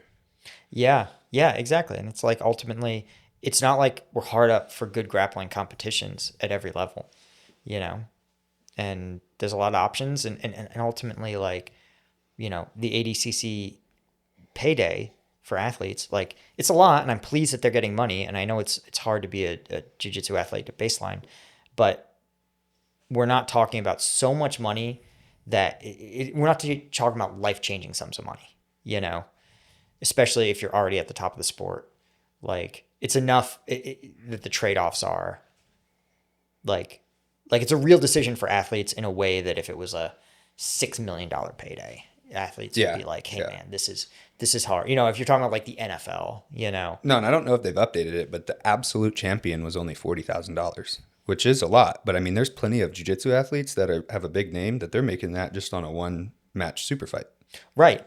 Or DVD sales, or even just like affiliate fees from a network of gyms. Like, I don't think it's like I said, it's enough that you can have the debate in a way that you couldn't if it was a $5 million payday, an NFL type of payday. Yeah, and I had mentioned before, you got your black belt at Fight Factory. You spent your time doing a ton of jiu-jitsu. You also fought MMA before, right? Mm-hmm. So what did you do yesterday? What did I do yesterday? Ran the Austin Marathon, or mostly ran it. Mostly ran it. So just kind of tell me about the transition from MMA to black belt in jiu-jitsu to getting into your first marathon. Is this your first one? So this is my first marathon. Okay. I had done a couple of like half Ironmans prior to this. I've just been sort of putting my toe into like the endurance sports world. It's been a weird transition. One, it was like awesome to finally get my black belt. I'd been in the sport 17 years, and I have done more or less everything I would want to do in the sport. You know, I have 9 MMA fights under my belt. I have, I mean, so many competitions. You know, jiu-jitsu tournaments and all of it. Again, never like any like big international shows or anything, but enough that I'm like, okay, I've seen all this, and you know, some of it I really like. Some of it, I have 2 young kids at home, and the last 2 years, I got staph and ringworm more times than I've ever in my life, and like I was like just becoming more and more neurotic about cleaning. Like, and you remember, I would train literally wrist to ankles rash guards, even no matter how hot it was. It could be 100 degrees, and I would still be wrist to ankles because I was just like, I need the maximum number of skin barriers. Yeah. Yeah. And then I had a couple of instances where my kids were actually like, Daddy, what's that? And they would like poke the like stuff that turned out to be ringworm and staph. And I was like, okay, like I gotta get my black belt, and then I gotta find a sport that isn't gonna like get my kids infected. Them? No, on me. Oh, okay. On me. They would, Okay. I would be like, oh, I have like a bug bite or something. And then they would be like poking it. And then like the next day it would be like itching and red. And I'm like, Not good. staph. Yeah. And I'm like, great. Now my kids put so I'm kind of, I was like, and also like you get your black belt, but like there's an element where I wanted to like be a white belt again in something, you know? And, you know, when you're in your 40s, like you're not going to be like or I'm almost 40, I'm 39. But like as you approach your 40s, there's not a lot of sports where you can like continue to like rise through, you know, in your late 30s. But endurance sports is one of them, actually. Actually, the best triathletes in the world are in their late 30s. Yeah. So Why do you think that is?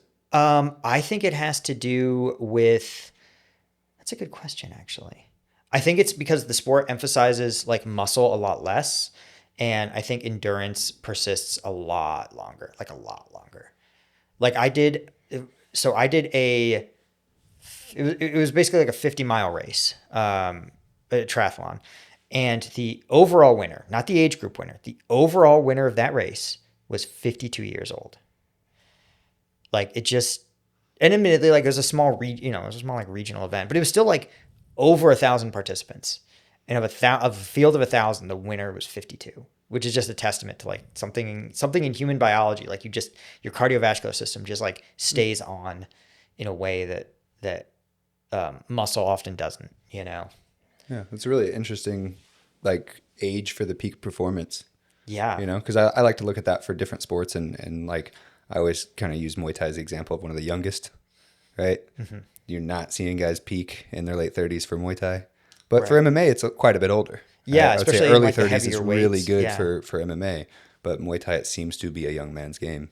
Yeah, I think it's like speed goes first. You know, like you look at like elite sprinters, and they're always like 21, 22. It's very rare to see somebody who's older. And so it seems like quick twitch, speed goes first. You know, muscle tends to start to drop off, and like I've heard like 35 for men, you know, but something about endurance, like just if you look at like the world records for different like, you know, half marathon or marathon times, you see that the differences between every like 5 years sort of bracket is tiny. We're talking like less than 60 seconds in some cases between the absolute best in the world and the best 35-year-old and the best 40-year-old and the best 50-year-old. The differences are tiny. The rate of loss is like, it can be so small, you know? So I was like, okay, well, this is a sport where I can like, you know, where there's still a chance for me to like improve and not just like sort of stave off age-related decline. You know, because I'm also like, I'm clean. Like I don't take any, like I'm not on TRT. I have no desire to get on TRT or any of the other like supplementary stuff, you know, that I think a lot of guys get in their late 30s and they're like, okay, you know, maybe, you know, I got to hang with these young kids somehow, but that's just not something I have like any interest in. And so I'm like, okay, endurance sports again, I think there's not really like a clear performance enhancing benefit. Or there's not anything you can get that's performance enhancing in endurance sports in the same way. guess maybe you could somehow finagle yourself some EPO, but Yeah, that seems that's what I was expensive thinking about, for also yeah. like a marginal benefit. What's the longest distance you've ran or went before this like endurance phase? I Before think you the got into this? longest I had done is I think like 12 miles. I think I was like running a lot during COVID, but I was just like jogging to jog, you know, Yeah. and I didn't really have like a plan, or I didn't really understand how involved it is, you know, because part of the appeal too is that, you know, especially getting like your belts in jujitsu, it's it's subjective. You know what I mean? It depends on the opinion of a singular person, and like, you know, I have gotten my jujitsu belt from a different instructor every single time. Oh, wow. Oh, And yeah, it's like cool, but like looking back, I see how often that the instructor would promote their, let's say, purple belts to brown belt before me, even when I would have like significant competition wins. And, you know, sometimes you're like, you know, you defer to the instructor. You're like, I get it. I'm not like a prodigy athlete. Like, I'm just like a hard nosed dude who just keeps showing up, you know. But at some point, you're just like, hey, man, I like, when you're like, hey, I beat like an age group, like purple belt world champ in my last tournament. And then I wasn't moved to brown for another like 2 years. You're kind of like, and then you see everybody else getting brown, you know, you're brown. And that's just an example again.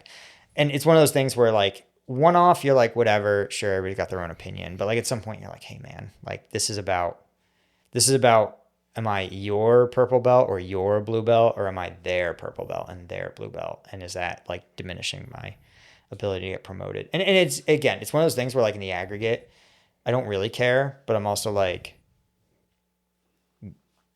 hey man, I'm a 37-year-old man, and I'm like begging for validation from another like middle-aged guy. And I'm kind of like, listen, I just want a sport where I get a score and I get an objective statement of reality. Like no debates, just I have my little GPS watch and it tells me exactly how fast I went, and it says exactly where I went, and like nobody can debate me. You know, there's no like subjectivity. Even in tournaments, I mean, so often, you know, MMA, if you can't sub the guy or knock him out, you got to let the judges decide. And like, there's some dumb judges out there, you know, and even some sketchy ref stoppages that I've seen, you know, and we've all seen dumb judges' decisions in tournaments, just missing points. You know, the one tournament I did in Brazil, the ref magically forgot what a takedown was, only for the gringo. Like, why'd you wrap that guy's legs around like that? Man, you almost tripped him. Like, you're just like, okay, dude, sure. You Yeah, know? that's a classic experience as a white guy going to Brazil for a tournament. Yeah, exactly.